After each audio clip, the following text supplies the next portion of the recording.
स्मरण रहे, याद रहे, दुनिया में हर एक देश की अपनी एक भाषा, शिक्षा और ज्ञान की परंपरा होती है। उस भाषा को राष्ट्र की आत्मा कहा जाता है। इसी के आधार पर दुनिया के सारे देशों की अपनी एक पहचान होती है। उसी तरह हर एक भाषा और हर एक भाषा के हर एक शब्द का अपना इतिहास होती है। जो भी शब्द यदि किसी भाषा से जुड़ जाता है तो उसका अपना एक अलग इतिहास होता है। किसी न किसी घटना के बाद कोई भी शब्द किसी भाषा में जोड़ा जाता है। इसलिए हर इंसान का यह दायित्व बनता है, कर्तव्य है कि वह किसी भी भाषा से आने वाले शब्दों को बिना जाने नहीं बोलना चाहिए। कई बार हमारे देश भारत में यह देखा जाता है कि स्वयं को ज्यादा ज्ञानी और बुद्धिजीवी श्रेष्ठ बताने की होड़ आड़ में लोग अंग्रेजी भाषा से लिए गए कुछ ऐसे शब्दों का इस्तेमाल कर देते हैं जिसका उन्हें इतिहास और उस शब्दों का सही अर्थ मालूम नहीं है। वो इसलिए ऐसा करते हैं कि क्योंकि ऐसे शब्दों का या तो वो किसी के मुंह से बोलते हुए सुन लेते हैं या फिर किसी को कहीं उनका इस्तेमाल करते देख लेते हैं।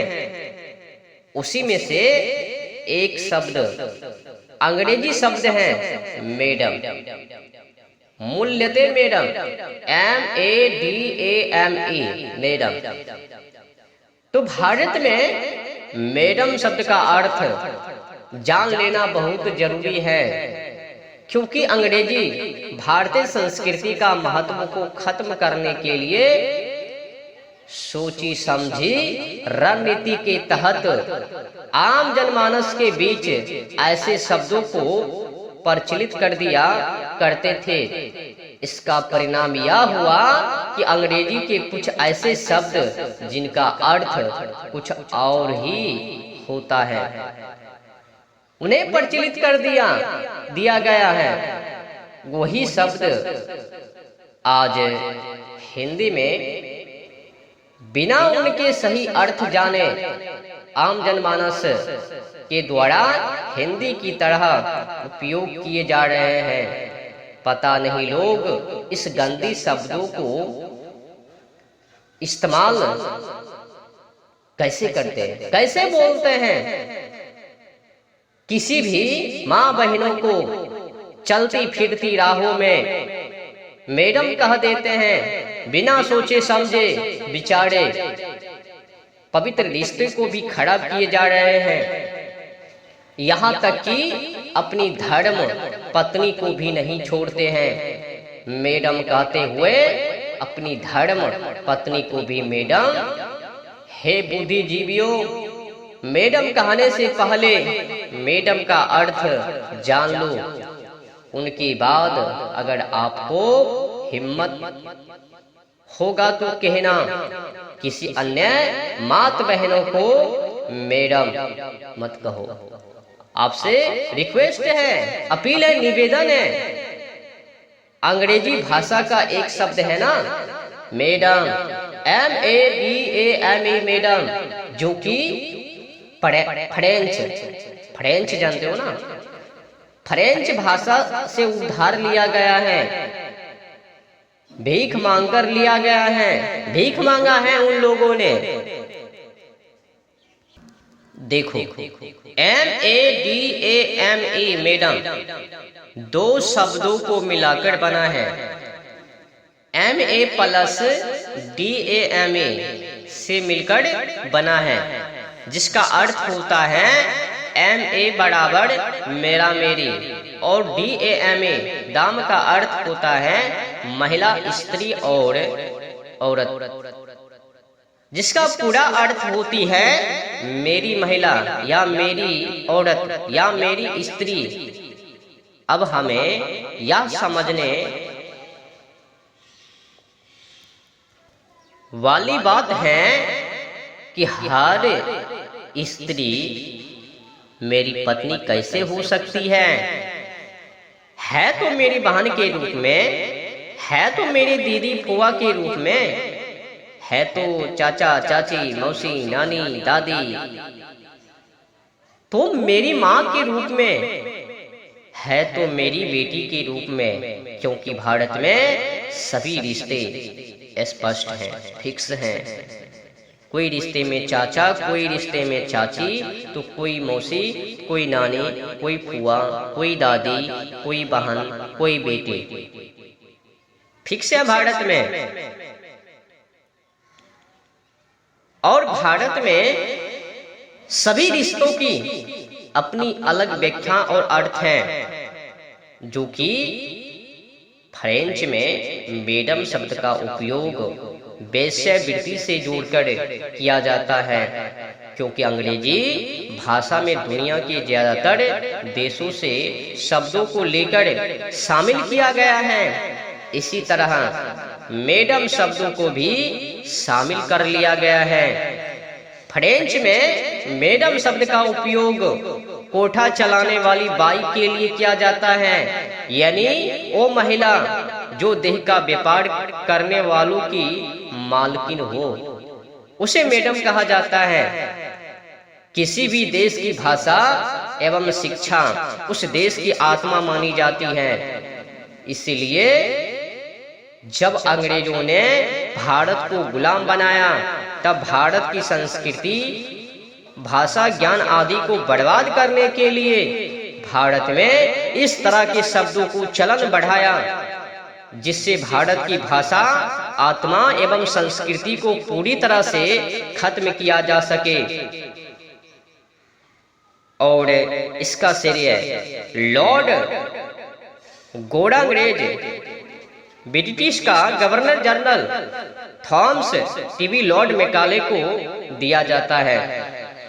भारतीय भाषा को पूरी तरह बिगाड़ने के उद्देश्य से 1834 में थॉमस टीवी लॉर्ड मैकाले को गवर्नर जनरल की एग्जीक्यूटिव काउंसिल का पहला कानून सदस्य नियुक्त करके भारत भेजा गया था।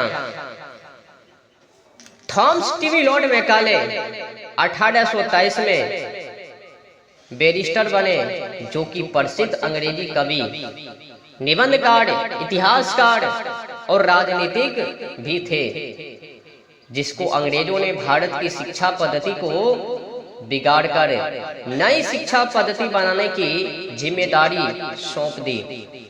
तभी से हमारे देश में इस तरह के शब्दों का चलन आम बोलचाल में बढ़ गया। इंग्लैंड के governor general Thomas TV Lord Macaulay ने भारतीय शिक्षा पद्धति को बदलकर एक नई शिक्षा पद्धति की शुरुआत की, जो कि आज भी भारत में चल रही है। दुख है हमें भारत में, यानी अपनी भाषा में श्रीमती और श्रीमान जैसे सम्मानित शब्दों को रखा गया है। चूंकि मैडम शब्द की बात चल रही है, तो यह भी स्पष्ट कर देना आवश्यक है कि अपनी भारतीय भाषा परंपरा में उपयोग होने वाले श्रीमती शब्द का अर्थ क्या होता है। तो भारतीय भाषा में उपयोग होने वाला श्रीमती शब्द दो शब्दों श्री और मति से बना है। श्री प्लस मति, यानी लक्ष्मी प्लस बुद्धि, यानी श्रीमती। शब्दों का उच्चारण करने पर महिला को लक्ष्मी और सरस्वती दोनों के बराबर रखकर संबोधित किया जाता है। लेकिन अंग्रेजों ने श्रीमती जैसे शब्दों का चलन खत्म करके मैडम, मिसेज और बेटर हाफ जैसे शब्दों का चलन शुरू कर दिया, जिससे भारत की भाषा एवं आत्मा और संस्कृति को नष्ट किया जा सके। हमें सबसे पहले अंग्रेजी या किसी भी भाषा से आए उस शब्द का उपयोग नहीं करना चाहिए जिसका हमें अर्थ पता ही नहीं हो। हर समाज में दो तरह के लोग निवास करते हैं, एक शिक्षित वर्ग और एक अशिक्षित वर्ग होता है। शिक्षित वर्ग का यह दायित्व बनता है कि वह जिस शब्दों का अर्थ नहीं जाने तो उसका उपयोग न करे, क्योंकि शिक्षित वर्ग जो करता है वही काम, वही व्यवहार, वही आदतें हरकतें अशिक्षित वर्ग उसे देखकर उसकी ही नकल करता है। इसी के चलते कई बार अर्थ का अनर्थ हो जाता है और शिक्षित वर्ग का यह भी दायित्व बनता है कि जो अशिक्षित हैं और इन शब्दों के बारे में जानते भी नहीं हैं तो उन्हें ऐसे शब्दों का अर्थ भी समझाए जिससे समाज और भाषा में फैली अश्लीलता को दूर किया जा सके, दमन किया जा सके।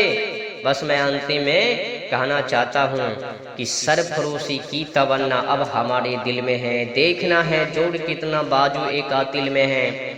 मैं भारत को भारत की मान्यताओं के आधार शीर्ष पर फिर से खड़ा करना चाहता हूँ। मैं उस काम में लगा हूँ। इनकलाब जिंदाबाद। भारत माता की जय।